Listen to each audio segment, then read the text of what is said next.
Where did the Marvels go wrong? Where did all this discourse come from? What happened to this film?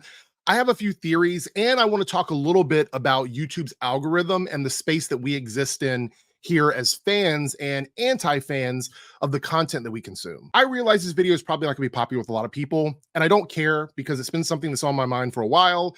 I've wanted to talk about it, and this movie is a perfect opportunity to discuss this with you guys. I won't keep you long, I promise, but I have a few points I need to make, and I want to hear from you. So let me know in the comments below what you think about any and all of this. So it's no big secret that the Marvels is underperforming. It's had a rough weekend, and a lot of people are trying to come up with reasons why this movie has not done well. And just like with any movie in the past that has underperformed, we've talked about the different factors contributing to that problem in movies, in superhero movies and fandom movies in general. We've talked about it, and it's never just one thing. It's not just one thing. It's always a combination of things. Everybody wants to go, it is this one thing. It's never that. It's not that simple. When a movie underperforms or a movie fails, there are usually many factors that lead up to that. Just like with the Flash movie, there were probably a dozen reasons why that movie did not perform well and why people did not go out and see the film. Here's one of the things I see quite often is that people do not like Brie Larson. And yes, that probably does factor a little bit into sales of movies with Brie Larson in them. But you have to remember that all of this anti-Brie Larson hate happened prior to the first Captain Marvel movie, and that movie still went on to make a bunch of money. And I've talked about this. That movie did everything right in terms of trying to make money for the studio and being a success. No arguments against that movie take away the planning and the success and the perfect storm of things that led up to it being a billion-dollar movie. You have to understand that. Movies don't stumble into $1 billion. Whether you like it or dislike it, it was successful in all aspects of making a movie profitable in regards to everything leading up to the movie. Whether you like it or not is irrelevant. Whether you think it was a good movie or not is irrelevant. The movie made over $1 billion. So with that being said, there is no reason to believe that Brie Larson, who hasn't really said anything at all controversial since that happened, would affect the sales of this movie.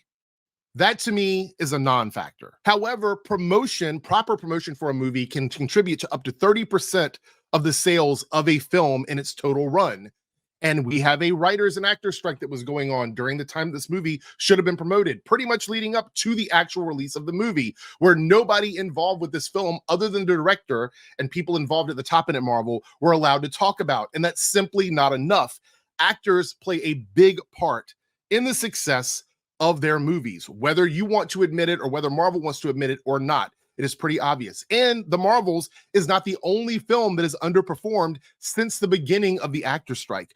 Other films have also underperformed. And there's going to be outliers. There will be isolated incidents that break away from that. Movies that have massive fan bases have waited a long time for a movie to come out, like Five Nights at Freddy's, a movie that has been in production for a long time or teased for a long time, finally got released and had a very small budget. It was going to be successful. There was nothing necessary in terms of marketing or anything like that. It was all packaged within that film. So that film is an outlier. So that definitely affected it. However, that's not the only factor. I believe that the experiment Marvel has done with trying to take TV characters and pump them into the movies as co-leads to films has proven to be not successful for them.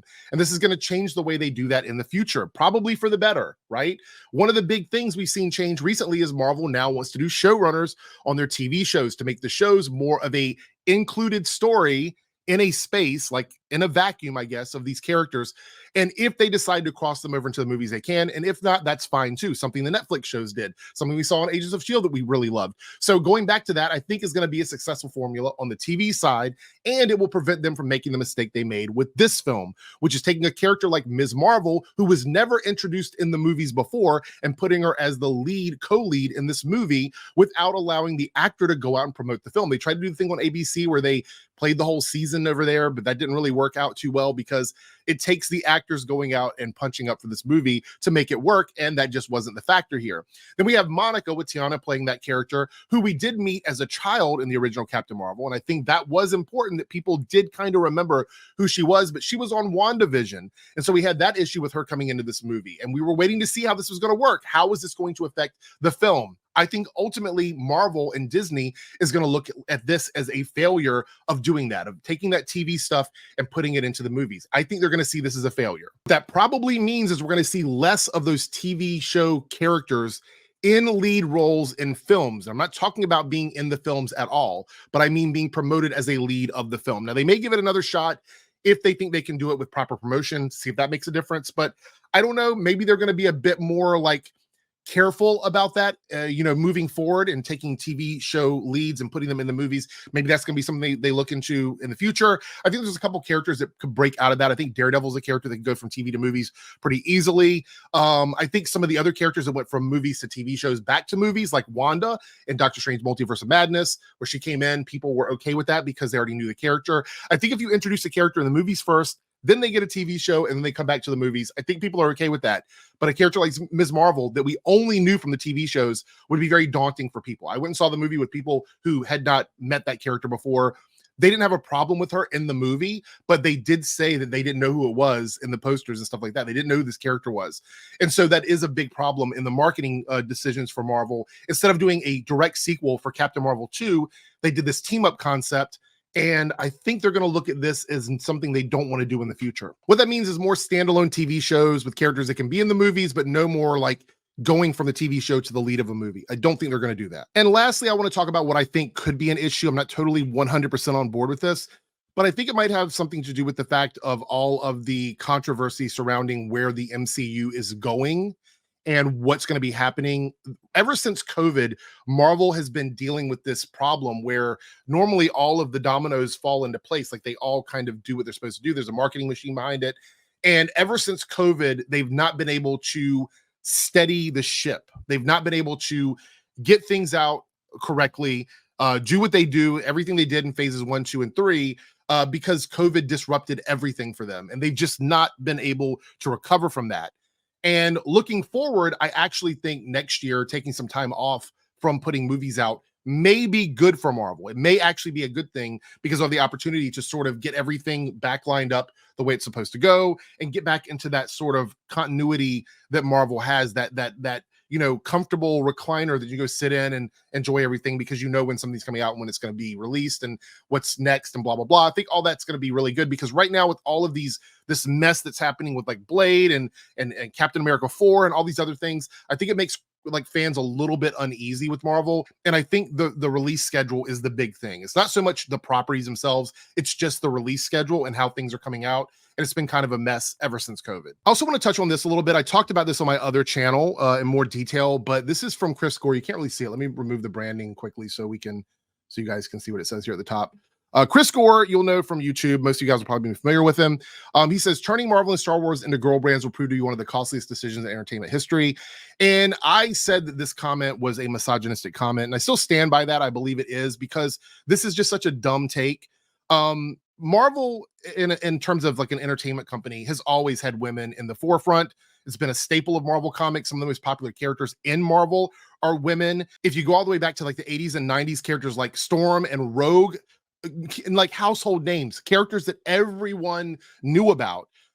Those types of characters are absolutely massively important characters. Those are just two of them, but there's so many. But characters like Carol Danvers, who's been around since the 60s, and Monica Rambeau, who's been around since the 80s, these are characters that have been staples of Marvel comics. I can't speak so much to Star Wars because I'm not like a massive Star Wars fan, but I'm pretty sure that Star Wars has also had a history of very popular women involved with their properties. So I think it's a really stupid take to come in and say that turning these things into this makes this happen, because it's always been like this. That's the thing. It's always been like this. And Chris Gore is showing that he's not actually a fan of at least comic books, because he would know that women have always been a massive part of comic book media. Like look at Wonder Woman. Wonder Woman, massively successful movie with a woman in the lead. So it's just this myopic take that is like, oh, it's just women. Women are the problem. It's such a strange flex, especially coming from a community where you want to see women, doing amazing things and getting involved with stuff and being very confident. It's just such a dumb thing to say. And that's why I said it was misogynistic. You guys know on Twitter, I talked about that. And we're going to talk about one last thing before I wrap this up. So on Twitter, somebody said that when they went to search the Marvels, just the Marvels, in the top 10 results, we were seeing like anti-fandom stuff, like garbage, like really bad content. And so I typed in the Marvels in my search browser, and this, you can't see it, but this is under my main account. I typed in the Marvels, and second one here, sort of chuddy. Then we go down here, we have Moist Critical. Then we right here, Nerdrotic, immediately within the first 5 is a Nerdrotic video, then a Ryan Cannell video, which just 6 hours ago. This was just 6 hours ago. Then we have the trailer. Then we have a few other random videos. We have another negative, not even related to it. Yeah, there's a few like awful here, things like that.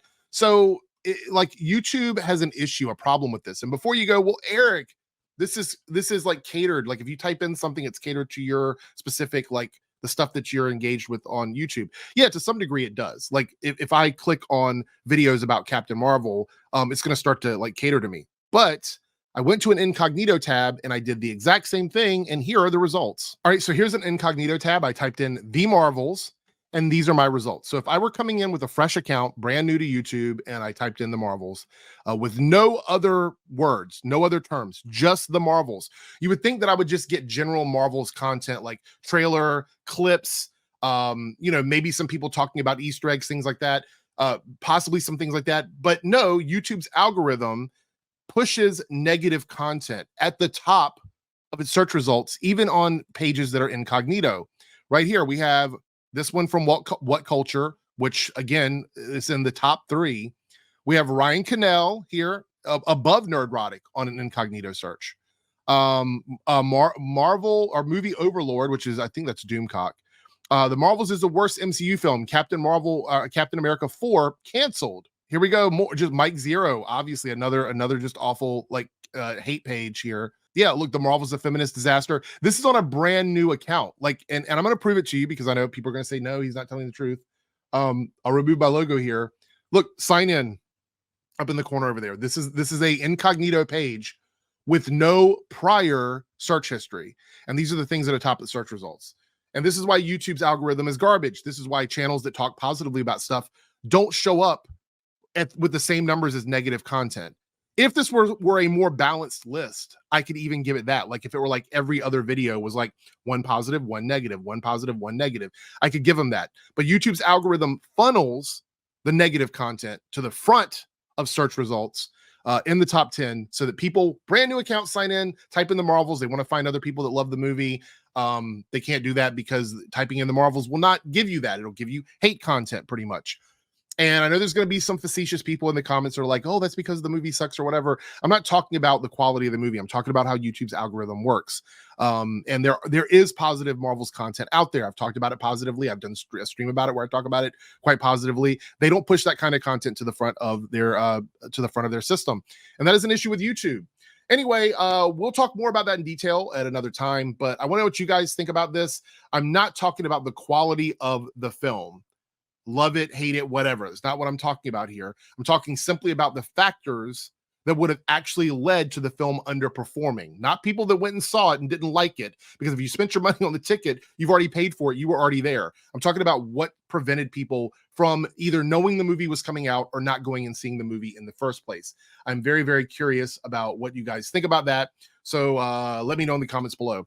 Also, if you're brand new to my channel, hit the subscribe button, become part of the Airrickverse. Leave a like down below if you want to leave a super thanks. I would much appreciate it. Helps the channel stay afloat. And definitely leave a comment with your thoughts and opinions because I'm very curious to see what you guys have to say about this. All right, take care, and I will catch you in the next video. Bye.